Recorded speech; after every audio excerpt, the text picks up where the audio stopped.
નમસ્કાર મિત્રો, સ્વાગત છે તમામ દોસ્તોનું હસમુખ એમસીએસ વાલા યુટ્યુબ ચેનલની અંદર. દોસ્તો આજે વાત કરીશું ખેડૂત મિત્રો માટે ઉપયોગી થાય તેવી માહિતી.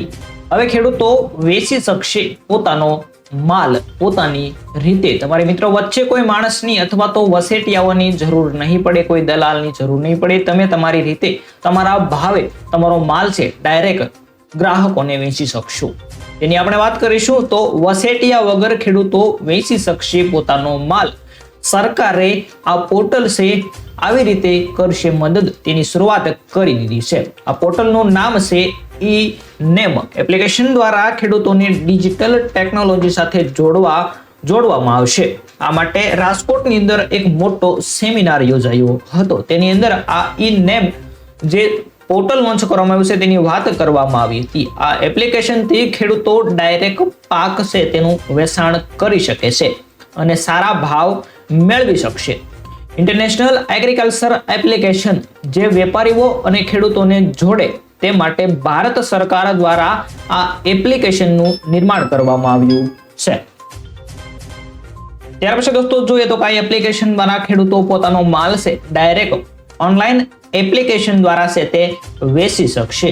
એટલા માટે આ પોર્ટલ છે તે આવનારા સમયની અંદર ખેડૂતોને ખૂબ જ ઉપયોગી થવાનું છે. ત્યારે ખેડૂતો અને વેપારીઓમાં આ યોજના અને એપ્લિકેશનની વધુ માહિતી મળે તે માટે એક ખાસ સેમિનારનું આયોજન રાજકોટ ખાતે કરવામાં આવ્યું હતું. ત્યારે જાણીએ આ એપ્લિકેશન વિશે વિગતવાર માહિતી.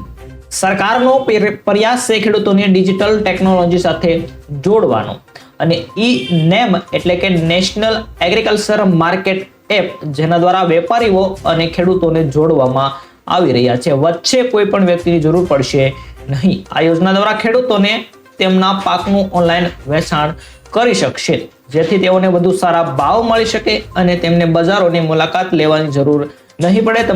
તમારી વાડીએ બેઠા બેઠા તમારા મોબાઈલની અંદર તમે દોસ્તો કોઈ પણ વસ્તુનું વેચાણ તમે ઓનલાઈન ડાયરેક્ટ ગ્રાહકોને અથવા તો વેપારીઓને કરી શકશો અને સારા ભાવ પણ મળશે. તો દોસ્તો આવનારા સમયની અંદર ઈ-નેમ એપ્લિકેશન ખૂબ જ ઉપયોગી થવાનું છે. તેને કઈ રીતે વાપરવું, કઈ રીતે તેનો ઉપયોગ થાય વગેરે માહિતી તમને સેમિનાર દ્વારા આપવામાં આવશે અને ખેડૂતોને સમજાવવામાં આવશે. તો આથી દોસ્તો અગત્યની માહિતી. વિડીયો પસંદ આવે તો વિડીયોને લાઈક, શેર અને સબસ્ક્રાઇબ કરી દેજો.